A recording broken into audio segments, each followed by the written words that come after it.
Back to my another video with another topic. So आज का हमारा टॉपिक है type of inheritance. In our last video हमने inheritance को ब्रीफली एक्सप्लेन किया था। अप्रॉक्सीमेटली 20 to 22 मिनट्स की वो वीडियो थी एंड बहुत लेंथी हो गया था। सो आज की हमारी वीडियो होगी types of inheritance. First of all मैं ओपन कर लूँगा अपना विजुअल स्टूडियो कोड एंड यहाँ पे बेसिकली 3 टाइप्स होते हैं हमारे इनहेरिटेंस के। फर्स्ट ऑफ ऑल सबसे पहला जो हमारा है सिंगल इनहेरिटेंस। यहाँ पे कमेंट आउट कर देता हूँ मैं, सिंगल इनहेरिटेंस। एंड सेकंड जो हमारा है वो है multiple inheritance, multiple inheritance. And at last सबसे लास्ट आएगा हमारा multi level inheritance, multi level inheritance. So first of all सबसे पहले टॉपिक पे आ जाते हैं हम कि सिंगल इनहेरिटेंस क्या होगा। Single inheritance, multiple inheritance, multi level inheritance, जो हमारी इनहेरिटेंस है उसके भी अलग अलग टाइप्स हैं। तो फर्स्ट ऑफ ऑल मैं समझाऊंगा पहले सिंगल इनहेरिटेंस को। सबसे पहले आएंगे हम सिंगल इनहेरिटेंस। सो यहाँ एट फर्स्ट मैं क्लास बनाऊंगा। एक क्लास मैंने एम्प्लॉय नाम से बना दी है एक क्लास, एंड जिसे मैं बाय डिफ़ॉल्ट कंपनी से दे देता हूँ मैं माइक्रोसॉफ्ट। देन उसके बाद नीचे हम क्लास के लिए एक ऑब्जेक्ट क्रिएट करेंगे, और ऑब्जेक्ट मैं क्रिएट करता हूँ जैसे अपना ही कर देता हूँ नाम, राजेश। हमने एम्प्लॉय क्लास के लिए एक ऑब्जेक्ट क्रिएट किया। एंड नाउ ऑब्जेक्ट के attributes, Rajesh dot name equals to Rajesh Kumar. And next Rajesh dot name, और एम्प्लॉय की एज कर देता हूँ मैं age 23। And Rajesh dot ID, अब एम्प्लॉई है उसकी आईडी दे देते हैं हम 12691। एंड कोई और एट्रीब्यूट आप ऐड करना चाहो, एट्रीब्यूट्स आप दुनिया भर के ऐड कर सकते हो, इसमें कोई लिमिट नहीं है। राजेश डॉट और मैं इसमें क्या ऐड करता हूँ, इसमें नंबर ऐड कर देता हूँ मैं एम्प्लॉय का, एम्प्लॉय 8219442051। नाउ अब हम इसके लिए एक फंक्शन डिफ़ाइन करेंगे। डिफ़ाइन फंक्शन में कर देता हूँ डिटेल्स नाम से, details and self argument. And उसके बाद प्रिंट फंक्शन एफ स्ट्रिंग का यूज़ करेंगे, ट्रिपल कोट्स यूज़ करेंगे for multiple lines. And the name of the employee is, and variables को कॉल करेंगे एफ स्ट्रिंग के थ्रू। सो सेल्फ डॉट नेम आ गया यहाँ पे, now \n for new line. And उसके बाद हमारी एज है, एज ऑफ यहाँ पे नेम डॉट नेम, और एज हमारी होगी सेल्फ डॉट एज को यहाँ पे कॉल कर देंगे \n।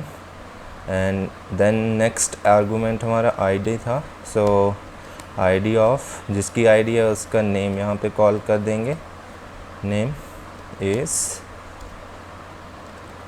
Self dot ID, again \n for new line. And इसके बाद हमारा एट्रीब्यूट कौन सा था, नंबर था।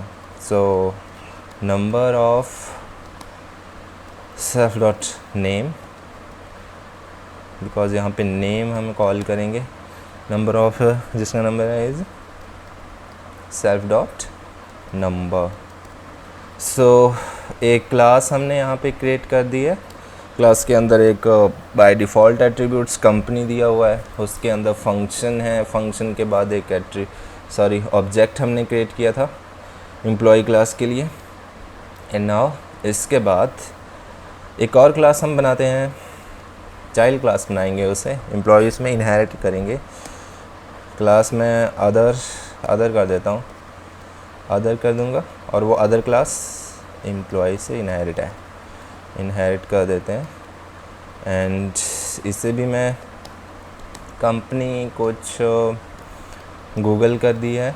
एंड नाउ नीचे आ जाएंगे और फंक्शन यहाँ से ऊपर मैं कॉपी कर लेता हूँ, क्योंकि अगेन सारा का सारा टाइप करना नहीं होता है। इससे बढ़िया आप कॉपी पेस्ट कर लीजिए, बार बार टाइप करने से अच्छा है कॉपी पेस्ट किया जाए। और एक जैसा फंक्शन ना हो, इसके लिए फ़ंक्शन को ही चेंज कर दीजिए। डिफ़ाइन इसमें कुछ और कर दूँ क्या, इसमें मैं EMP कर देता हूँ।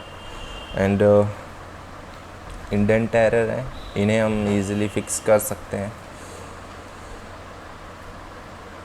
यहाँ से मैं पीछे आके, और हमारा जो डिफ़ाइन है ऐसे। नाउ इसके बाद सारा का सारा एज इट इज़ हमने वो फंक्शन अदर क्लास के अंदर भी रख दिया। अब अदर क्लास के लिए एक नया ऑब्जेक्ट हम क्रिएट करेंगे। राहुल का लेता हूँ यहाँ पे, जो कि अदर क्लास का एक ऑब्जेक्ट है। और इसके बाद ऑब्जेक्ट के लिए एट्रीब्यूट्स उसके सेम एज इट इज़ जैसा हमने ऊपर किया था वैसे हम नीचे करेंगे। कोई रॉकेट साइंस यहाँ पे चली नहीं हुई है। सो राजेश डॉट नेम इसे दे देंगे हम, राहुल कर दिया। एंड उसके बाद राहुल जो एम्प्लॉय है उसकी एज हम इसे एट्रीब्यूट के तौर पे दे देंगे, 94 का देता हूँ मैं। और उसके बाद नेक्स्ट हमारी आईडी थी, आईडी से चेंज करके 136787 कुछ भी दे सकते हैं हम। और उसके बाद एट लास्ट में नंबर था हमारा, तो नंबर साइन कर देते हैं, नंबर। एंड यहाँ पे 78654 सो हमने किया क्या है, कुछ भी नहीं किया है अभी तक। सिर्फ एक प्रोग्राम मैंने लिखा हुआ है। 2 क्लासेस बनी हुई हैं, एक पेरेंट क्लास है, एक उसकी चाइल्ड क्लास है। दोनों क्लासेस के अंदर एक डिफ़ॉल्ट आर्गूमेंट जो कि ओवरऑल सारी क्लास के लिए सेट हुआ है वो है कंपनी। दोनों की अलग अलग है, बट एक क्लास के लिए वो कंपनी डिफ़ॉल्ट है। ऐसा नहीं है कि बीच में मैंने चेंज करके उसे चेंज कर दिया है, वो सभी पूरी कंपनी के लिए वो डिफ़ॉल्ट रहेगी। और उसके बाद नीचे हमने डिटेल्स नाम से एक फ़ंक्शन बनाया है। डिटेल्स को उसकी फंक्शनैलिटी हमने प्रोवाइड की है कि वो क्या प्रिंट करके हमें देगा। और उसके बाद एक ऑब्जेक्ट क्रिएट किया है राजेश से, और राजेश के एट्रीब्यूट्स उसे नेम, एज, आईडी, नंबर हमने प्रोवाइड किया हुआ है। और उसके बाद नेक्स्ट नीचे आके हमने एक क्लास अदर बनाई, और उस अदर में एम्प्लॉय को इनहेरिट कर दिया है, मतलब कि एम्प्लॉय क्लास का वो चाइल्ड क्लास बन गई। उसके बाद same as it is company नीचे भी दी हुई है। उसके बाद एक और फंक्शन डिफ़ाइन किया हुआ है अदर क्लास के अंदर। और उसके बाद अदर क्लास के लिए हमने राहुल एक ऑब्जेक्ट बनाया हुआ है, और राहुल ऑब्जेक्ट के लिए उसके ऑब्जेक्ट के एट्रीब्यूट्स हमने उसे प्रोवाइड किए हुए हैं, name, age, ID, number, and that's it. और कुछ नहीं है इसके बाद। और अब आ जाते हैं हम अपने टॉपिक के ऊपर, सिंगल इनहेरिटेंस। सिंगल इनहेरिटेंस कुछ भी नहीं है, ये मैंने एक प्रोग्राम लिखा हुआ है। ओवरऑल पीछे जितने भी हमने क्लास के अंदर या ओप्स के लिए जितने भी प्रोग्राम लिखे हुए थे उनमें हमने सिंगल इनहेरिटेंस का यूज़ किया है। सिंगल इनहेरिटेंस मतलब एक पेरेंट क्लास होगी और एक पेरेंट क्लास की चाइल्ड क्लास होगी, दैट्स इट। सो वो होगी हमारी सिंगल इनहेरिटेंस। मीन्स अब हम क्या करेंगे, जैसे मैं चाइल्ड क्लास के किसी ऑब्जेक्ट को उठा के पेरेंट क्लास के फंक्शन को उसको कॉल करूँगा। ऑब्जेक्ट किसी और क्लास का होगा, फंक्शन किसी और क्लास का होगा।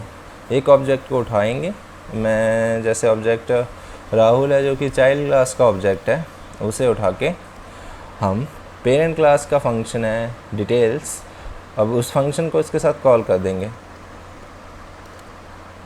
डिटेल्स। ओके, हमने कॉल किया। अब क्या ये एग्जीक्यूट हो पाएगा, क्या ये रन हो जाएगा? ऑब्वियसली ये रन हो जाएगा। अब हम इसे रन करवाएंगे तो हमें एज इट इज़ राहुल था, तो राहुल का name, employee the name of the employee is Rahul, age हमें दे दी है राहुल की, आईडी हमें दे दी है राहुल की, दैट्स इट। तो हमने क्या किया है कि एक पेरेंट क्लास के जो फंक्शन था हमारा, उसे फंक्शन को कॉल किया है किसके रेफरेंस से, हमारे चाइल्ड क्लास के एक ऑब्जेक्ट है उसके रेफरेंस से, दैट्स इट। तो ये सारा का सारा जो हमारा प्रोग्राम है, this is a example of single inheritance. So I hope ये आपको समझ में आ गया हो, क्योंकि सिंगल इनहेरिटेंस एक बेसिक सा प्रोग्राम है जिसे मतलब पीछे जितने भी प्रोग्राम किए थे मैंने, इनहेरिटेंस आपको समझाई थी, उसमें भी एक सिंगल इनहेरिटेंस का ही यूज़ किया हुआ है। सो सिंगल इनहेरिटेंस में कोई बड़ी रॉकेट साइंस नहीं है। सो सबसे पहले हमने क्या किया है, ये सारा का सारा मैंने आपको समझा ही दिया है। तो उसके बाद नेक्स्ट अब हम आएंगे अपने मल्टीपल इनहेरिटेंस के ऊपर। सो मल्टीपल इनहेरिटेंस के लिए मैं इसी जो हमारा प्रोग्राम है, क्योंकि हर एक इनहेरिटेंस के लिए अलग अलग प्रोग्राम तो मैं ऑब्वियसली नहीं लिखूँगा, सो इसी प्रोग्राम को कस्टमाइज़ करके समझा सकते हैं हम। सो मल्टीपल इनहेरिटेंस में क्या होगा, मल्टीपल इनहेरिटेंस में आपकी मल्टीपल होगा, मतलब जैसा कि नाम से ही क्लियर है, इसमें एक आपकी होगी पेरेंट क्लास होगी आपकी, और पेरेंट क्लास के एक नीचे मतलब दो आपकी पेरेंट क्लासेस होगी। More than one parent classes हो सकती है, बट एक चाइल्ड क्लास होगी। फॉर एग्जांपल मैं इस चाइल्ड क्लास को हटा के एक अलग ही क्लास इसे डिक्लेयर कर देता हूँ, अलग क्लास है ये अदर। अब भी ये एम्प्लॉई है, एम्प्लॉई इनहेरिट नहीं हुआ है अदर में, तो ये कोई चाइल्ड क्लास नहीं है, ये अलग क्लासेस हैं दोनों। और इसके बाद नीचे आके मैं एक और तीसरी क्लास बनाऊंगा जिसे चाइल्ड क्लास बना दूंगा दोनों की, मतलब कि अदर और एम्प्लॉय दो क्लासेस हैं, तो वो दो क्लासेस अलग अलग हैं। सो इन दो क्लासेस के लिए मैं एक चाइल्ड क्लास को डिक्लेयर करूंगा, और नेक्स्ट मैं कोई अलग क्लास बना देता हूँ, क्लास MP1, एंड उसमें मैं क्या करूँगा, अब हमने तो सिंगल क्लास के लिए देखा था, तो मैं क्या करूँगा, इसमें एम्प्लॉय को भी ऐड करूँगा, एंड एम्प्लॉय के बाद उसमें अदर को भी मैं इंक्लूड कर दूँगा। नाउ अब सेम ऊपर की तरह हम ओवरऑल सारा का सारा कोड कॉपी पेस्ट कर देते हैं, बस उसमें वैल्यूज़ चेंज कर देंगे और क्या, कॉपी, एंड उसके बाद नीचे आके मैं इसको पेस्ट करूँगा, और इसके बाद कंपनीज़ मैं चेंज कर दूँगा। मैं यहाँ पे थिंक नेक्स्ट लिख देता हूँ, और उसके बाद फंक्शन जो एक जैसे हैं उन्हें भी चेंज कर देता हूँ, उनके नाम चेंज कर देता हूँ मैं। जैसे मैं यहाँ पे सनी कर देता हूँ फंक्शन का नाम, और एग्जैक्टली सारी की सारी फंक्शनैलिटी वैसी ही है। और उसके बाद हम नीचे इंडेंट एरर हैं उन्हें सॉल्व करेंगे, डिफाइन फंक्शन नीचे आके इजीली फिक्स कर देते हैं, कुछ नहीं है, सिर्फ इंडेंट एरर है।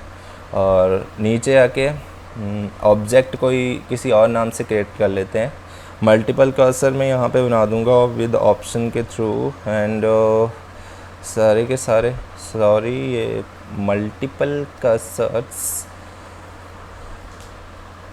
मैं नीचे से स्टार्ट करता हूँ, यहाँ से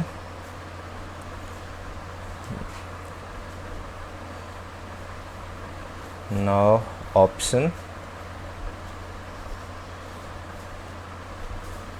एंड जहाँ जहाँ आप क्लिक करोगे वहाँ पे मल्टीपल कर्सर्स बन जाएंगे। ये VS कोड की एक खासियत है, ऐसा कह सकते हैं, एडवांटेजेस है।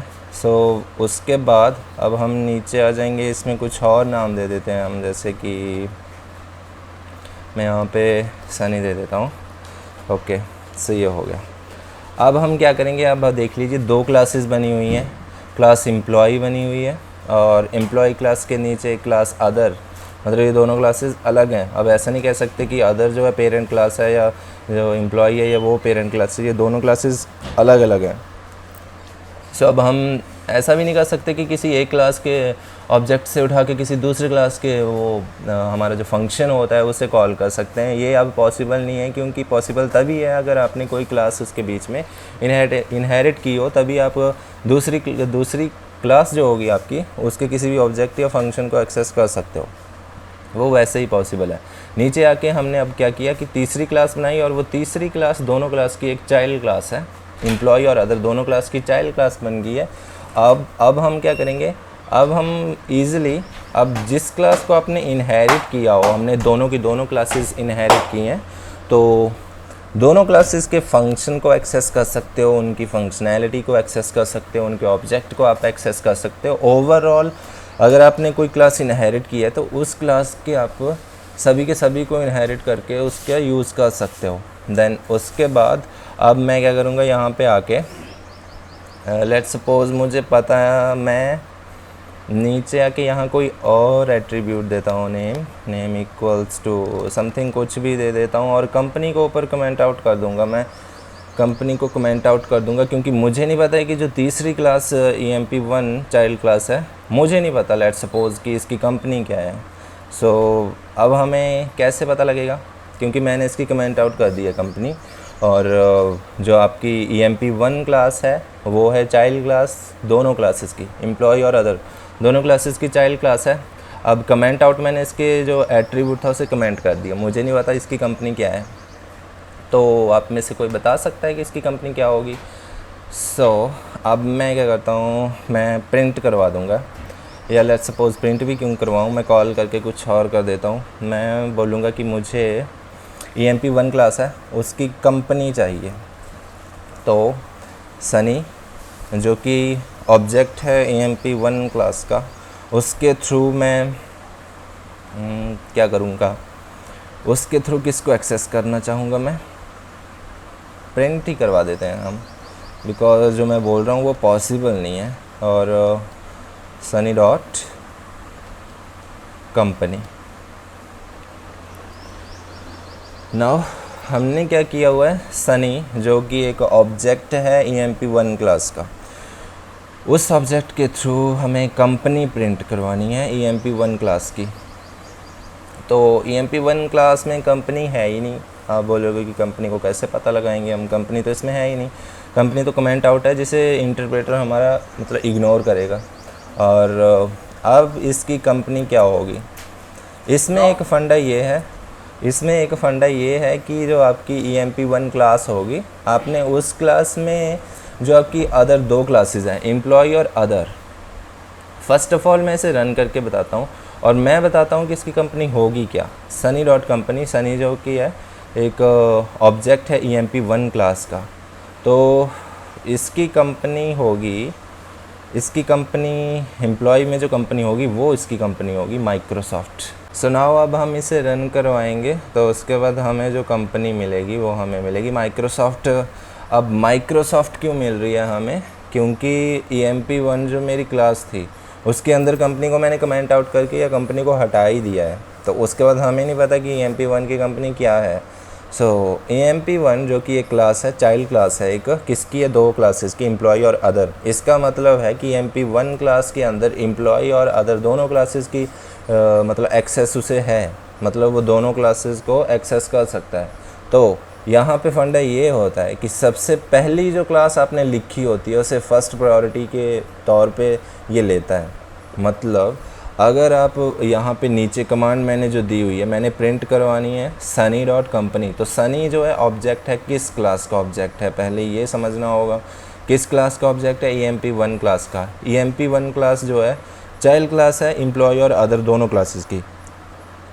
तो सबसे पहले जो हमारा इंटरप्रेटर होगा वो देखेगा EMP1 मतलब सनी डॉट कंपनी, सबसे पहले देखेगा सनी को, तो सनी जो है EMP1 क्लास के अंदर है, और EMP1 क्लास के बाद आपने कंपनी बोला हुआ है तो कंपनी इसके अंदर नहीं है। ओके, वो देखेगा कि भाई कंपनी इसके अंदर नहीं है, तो उसके बाद ऊपर देखेगा कि ये इनहेरिट की हुई है, दो क्लासेस इसमें इनहेरिट है, मतलब ये चाइल्ड क्लास है, तो ये फिर दोनों क्लासेस के ऊपर चला जाएगा। दोनों क्लासेस के ऊपर जाने से पहले ये देखेगा कि फ़र्स्ट सबसे पहली क्लास सीक्वेंस में कौन सी है, मतलब एक सीक्वेंस होगा जिस सीक्वेंस के ऊपर आपने फ़र्स्ट पे जिसे रखा होगा उस क्लास को ये प्रायोरिटी देगा। सबसे पहले आपने एम्प्लॉय रखा हुआ है तो ये एम्प्लॉय पे जाएगा, तब जाके एम्प्लॉयज़ के अंदर जो कंपनी होगी माइक्रोसॉफ्ट, उस कंपनी को ये हमें प्रिंट करवाएगा। अब अगर मैं यहाँ पे चेंज ही कर दूँ, मैं यहाँ पे मान लो यहाँ पे मैं एम्प्लॉय को बाद में रखता हूँ, सबसे पहले यहाँ पे अदर रखूँगा और उसके बाद मैं एम्प्लॉय को लाऊँगा यहाँ पे, तो अब कंपनी क्या होगी, अब फिर से वही फंडा है इंटरप्रेटर देखिएगा सनी डॉट कंपनी प्रिंट की कमांड है, तो सनी किसका ऑब्जेक्ट है, EMP1 क्लास का। EMP1 क्लास में कंपनी नाम का कोई एट्रीब्यूट है ही नहीं, तो जो हमारा इंटरप्रेटर होगा वो देखेगा कि जो EMP1 क्लास है वो इनहेरिट की गई है, 2 क्लासेस उसमें इनहेरिट हैं, अदर और एम्प्लॉय। तो सबसे फर्स्ट प्रायोरिटी सीक्वेंस के सबसे फर्स्ट जो आपका दिए होगी क्लास उस पे जाएगा, मतलब कि वो अदर पे देखेगा। अब वो एम्प्लॉय पे नहीं जाएगा, सबसे पहली जो आपने दी होगी वो उसको फर्स्ट प्रायोरिटी देगा, तो अब वो अदर में जाएगा। अब वो सीधा ऊपर जाके एम्प्लॉय में नहीं देखेगा, वो अदर में जाएगा। अदर में कंपनी आपकी गूगल है तो वो गूगल प्रिंट करवाएगा। अब देखिए इसे हम करेंगे तो कंपनी जो है अब गूगल इसने प्रिंट करवा दी।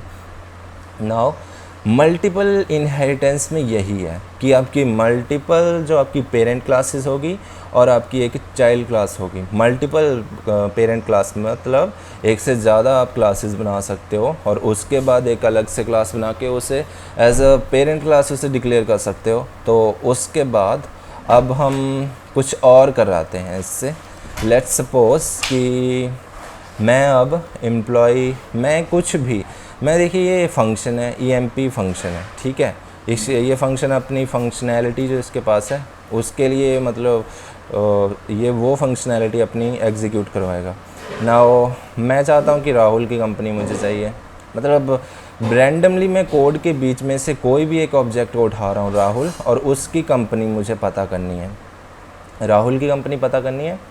तो अब हम क्या करेंगे, Rahul yes, print Rahul dot company को कर देता हूँ मैं। जैसे कि प्रिंट फंक्शन में यहाँ लिखूँगा और मैं करूँगा कि प्रिंट राहुल डॉट कंपनी। अब मुझे नहीं पता है कि राहुल कौन है, क्या एट्रीब्यूट है, किस कंपनी का है, ये इंटरप्रेटर है वो खुद देखे, मुझे नहीं पता, बस मुझे राहुल की कंपनी पता होनी चाहिए। अब राहुल की कंपनी क्या आएगी, सबसे पहले ये राहुल को ढूंढेगा। राहुल ऑब्जेक्ट है, किस क्लास का है, अदर क्लास का है। अदर क्लास में कंपनी गूगल है तो ये गूगल हमें देगा, ऑब्वियसली अब हमें गूगल देगा। अब हम क्या करेंगे, डिटेल्स नाम से मैं क्या करूँगा, अब ऐसा भी हम मतलब अगर आप कोई क्लासेस इनहेरिट कर रहे हो तो आप कुछ भी कर सकते हो, कहीं से भी कोई फंक्शन को कॉल करके किसी भी मतलब आपने सभी को एक साथ के एक दूसरे से इंटरकनेक्ट किया हुआ है ना। अगर आप मतलब कि आप इनहेरिट कर रहे हो, मतलब EMP1 एक क्लास है उसके अंदर दो क्लासेस इनहेरिट है, मतलब आप उन दोनों क्लासेस के ऑब्जेक्ट को भी यूज़ कर सकते हो, किसी दूसरी क्लास के फंक्शन को उसके साथ कॉल कर सकते हो, ये आपके पास पूरा एक्सेस होगा। तो अब हम क्या करेंगे, सनी जो कि ऑब्जेक्ट है, मैं क्या करूँगा, सनी जो कि ऑब्जेक्ट है मैं यहाँ से उठाऊँगा सनी को और उसके बाद किसी अलग क्लास के, मतलब इस क्लास से बाहर निकलो, किसी अलग क्लास के मैं फंक्शन को, जैसे ये EMP फंक्शन है, ऊपर डिटेल्स फंक्शन है, तो मैं डॉट डिटेल्स में कर दूंगा, इस फंक्शन को कॉल कर दूंगा मैं। अब ये एक्सेस आपके पास है क्योंकि आपने दो क्लासेस इनहेरिट की हुई हैं, तो आप उन दोनों क्लासेस के फंक्शन को, उसके ऑब्जेक्ट्स को यूज़ कर सकते हो कहीं भी, किसी भी तौर पे, और कहीं भी आप प्रोग्राम के बीच उन्हें एग्जीक्यूट करवा सकते हो क्योंकि आपने वो दोनों की दोनों क्लासेस किसी एक क्लास के अंदर इनहेरिट की हुई हैं। अब इसको मैं रन करवाऊँगा तो ये रन होगा, ऑब्वियसली आपने इनहेरिट किया हुआ है, ये कहीं से भी प्रोग्राम को एक्सेस कर सकता है आपके। तो मल्टीपल इनहेरिटेंस का ये एक बहुत ही अच्छा एक एग्जांपल है। और उसके बाद नेक्स्ट अब हम आते हैं अपने लास्ट पे, मल्टी लेवल इनहेरिटेंस पे। मल्टी लेवल इनहेरिटेंस, लेवल्स लगेंगे इनहेरिटेंस के ऊपर, मतलब फंडा कुछ नहीं है, इतने ज़्यादा रॉकेट साइंस इसमें भी नहीं है, सिंपल से टॉपिक है। और क्या करेंगे अब मैं क्या करता हूँ, यहाँ से इन सभी क्लासेस को हटा देता हूँ, सिर्फ इसी कोड को मैं कस्टमाइज़ करके आपको बता दूंगा कि क्या हो रहा है। यहाँ पे क्लास अदर है, अब इस क्लास अदर में मैं क्या करूँगा कि एम्प्लॉय को इनहेरिट कर लूँगा। अब ये चाइल्ड क्लास बन गई एम्प्लॉय की, और उसके बाद नीचे आके एक और क्लास मैंने बनाई थी एम्प्लॉय। अब एम्प्लॉय को एम्प्लॉय नॉट EMP1 क्लास है ये, यस, EMP1 में अदर को मैं इनहेरिट कर लूँगा। अब क्या हुआ देखिए, मल्टी लेवल में आपकी पेरेंट क्लास होगी उसके बाद लेवल वाइज लेवल आपकी चाइल्ड क्लास बनती जाएंगी। अब ये कैसे बनती जाएंगी, मतलब आप ऐसा नहीं करोगे कि किसी एक मतलब जैसे कि एक अदर क्लास है उसके अंदर एम्प्लॉई और EMP1 जो हमारी क्लास थी या अदर क्लास थी, वो दो क्लासेस आप एक के अंदर ही, जैसा मल्टीपल इनहेरिटेंस में हम कर रहे थे, वो दो क्लासेस एक के अंदर नहीं आप करोगे। मल्टी लेवल में क्या होगा, मतलब होगा आपको पूरी क्लासेस का एक्सेस ही होगा, बट लेवल बाय लेवल करेंगे। जैसे एम्प्लॉय क्लास थी, नीचे आके एक अदर क्लास है, अब अदर क्लास के अंदर आपने एम्प्लॉय को इनहेरिट कर दिया, ठीक है, वो भी सही है कि आपने एम्प्लॉय का पूरा एक्सेस ले लिया अपने पास, और नीचे आके एक और क्लास बनी है EMP1। EMP1 में आपने डायरेक्टली एम्प्लॉय को नहीं लिया हुआ है, अब आपने डायरेक्टली नहीं लिया बट अदर को ले लिया, बट अदर क्लास में एम्प्लॉय क्लास को इनहेरिट है, मतलब आप ऑब्वियसली सारी की सारी इनहेरिट कर रहे हो, बट लेवल बाय लेवल आप इनहेरिट कर रहे हो उसे। सो ये मल्टी लेवल इनहेरिटेंस होती है, मींस सब कुछ सेम टू सेम है, इसमें कुछ भी नहीं किया हुआ है मैंने। अभी आपने देखा हुआ है, बस एक दो तीन क्लासेस ऐड की हुई हैं। एक क्लास पहले मैंने अदर में ले ली, और अदर के बाद EMP1 जो और क्लास थी उसके अंदर अदर को इनहेरिट कर दिया। मतलब सभी की पेरेंट क्लास एम्प्लॉई है, बट एम्प्लॉई के बाद सारी की सारी चाइल्ड क्लास बनती गई। अब क्लास अदर जो क्लास है एम्प्लॉय की चाइल्ड क्लास है, ठीक है, एम्प्लॉय पेरेंट क्लास है और जो अदर है आपकी चाइल्ड क्लास है, बट नीचे जाके EMP1 एक और क्लास बनी जो अदर है, मतलब चाइल्ड क्लास की एक और चाइल्ड क्लास बन गई है नीचे जाके। लेवल बाय लेवल्स क्लासेस बनती जाएंगी, एक्सेस आप सभी को कर सकते हो, दैट्स इट। अब आप सेम टू सेम सारा का सारा फंडा यहाँ पे ये है, जैसे मैं किसी को भी एक्सेस कर रहा हूँ, सनी डॉट डिटेल्स में फिर से यहाँ से एग्जीक्यूट करवाऊँगा तो फिर से ये मुझे एग्जीक्यूट करके दे देगा। अब इसमें क्या हुआ, सनी डॉट डिटेल्स, सनी किस, सबसे पहले हमारा इंटरप्रेटर देखेगा सनी को टारगेट करेगा। सनी ऑब्जेक्ट है, किसका ऑब्जेक्ट है, EMP1 क्लास का ऑब्जेक्ट है।